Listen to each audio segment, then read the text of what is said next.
Hello, this is a Model K Steinway upright piano made in 1927, and it's just come into stock, so just looking at it to see what sort of work we might need to do to improve the piano, and to appreciate the piano too, because Model K Steinways in this age is certainly a piano we're always trying to source. There's another one right next to it that's been sold just recently, so we can compare it a bit with that too and just see what kind of tone it is in comparison, generally get an idea of the piano, how it compares with similar pianos.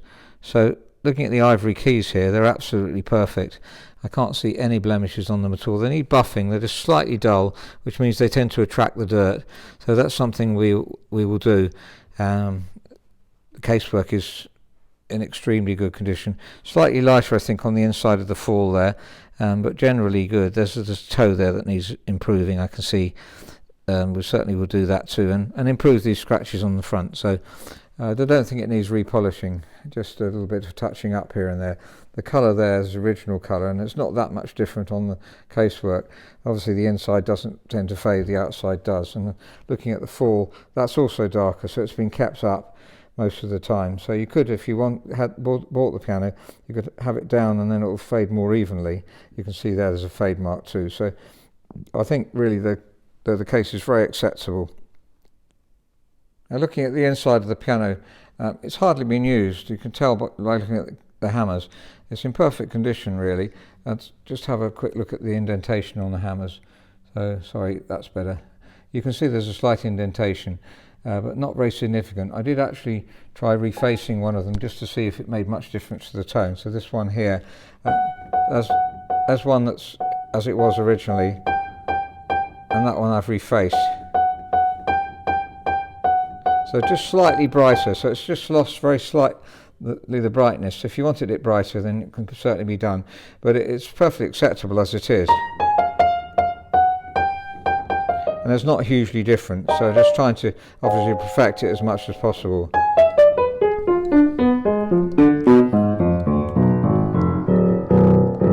You can hear the tone of the strings are beautiful. One of the very best uprights that you can get. Now checking the regulation of the piano, there's no slack in the key at all, so no adjustment to make on the capstans is the first thing you look at.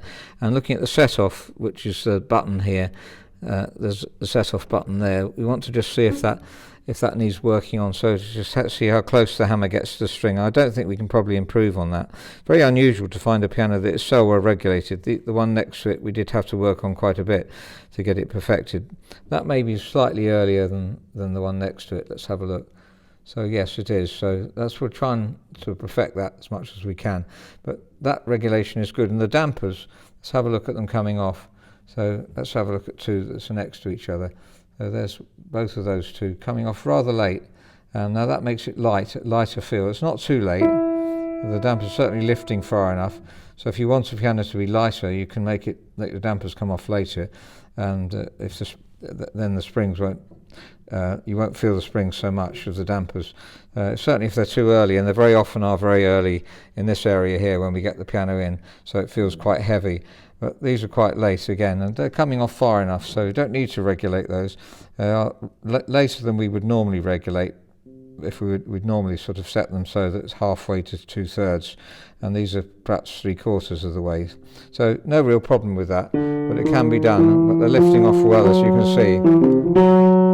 Beautiful tenor, and you get these extra fly dampers on Steinways just to cut off any high harmonics that there might be. If we listen to the one next to that, let's see. Not really a high harmonic on that, so I've taken a lot of care, obviously, to get very good damping. There's one or two dampers here. Was slightly, that one there, slightly longer than if we listen to those two together. You hear that one hangs on, so that's obviously fine regulation that we can do. So just comparing the tone of the piano with the one next to it. So this one's literally about 6 months older. So they have a different tone. All pianos have a different tone, but both are equally pleasant really. This is a new euphoric 133 is the same sort of height as the other pianos. Oh, by the way, we've got a stay here, which means you can put the lid open if you want it to be louder. That G is slightly out of tune.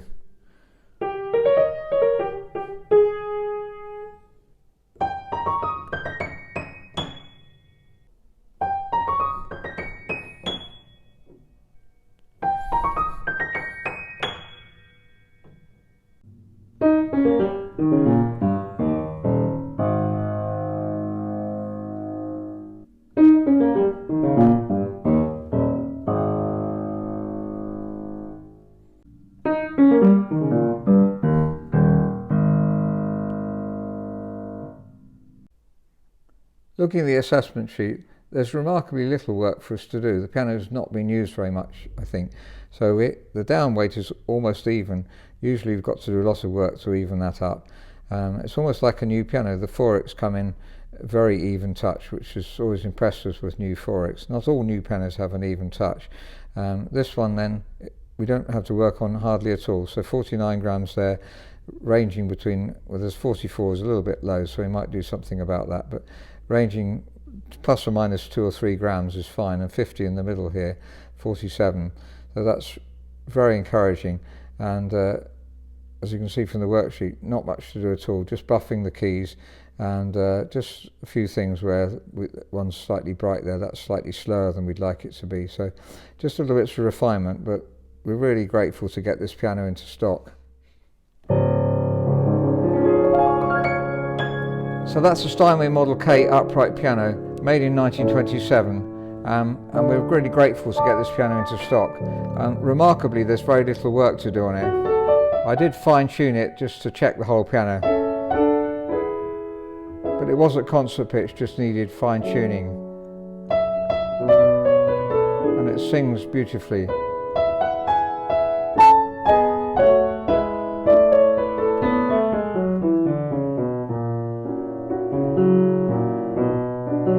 Beautiful tenor area, and the touch is exquisite to play.